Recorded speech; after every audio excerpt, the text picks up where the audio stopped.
ஃபுட்பாலில் ஹேண்டெல்லாம் use பண்ணி விளையாடினா ஃபவுலுன்னு நமக்கு தெரியும். ஆனால் இங்கே ஒருத்தர் ஹேண்ட் யூஸ் பண்ணி விளையாடி கோல் போட்டு ஒரு டீமையே ஜெயிக்க வச்சுருக்காரு. 1986 FIFA குவார்ட்டர் ஃபைனல்ஸ் அர்ஜென்டினாவுக்கும் இங்கிலாந்துக்கும் நடந்த இந்த மேட்ச்சில் ஃபுட்பால் லெஜண்ட் டியாகோ மாரடோனா தான் இந்த விஷயத்த பண்ணது.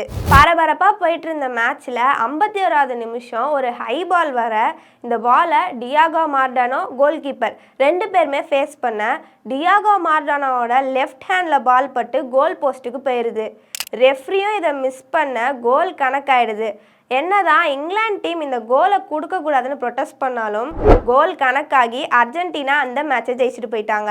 அன்ஃபார்ச்சுனேட்லி தன்னோட கையில் பட்டு கோலாக மாறின இந்த கோலை ஹேண்ட் ஆஃப் காடுன்னு டியாகோ மாரடோனா சொல்ல இந்த இன்சிடெண்ட்டுக்கு இதையே பேராக வச்சு மக்கள் எல்லாரும் பேச ஆரம்பித்தாங்க. சுவாரஸ்யமான தகவல்கள் தெரியணும்னா i1 ஸ்போர்ட்ஸ் டிவிக்கு சப்ஸ்கிரைப் பண்ணுங்கள்.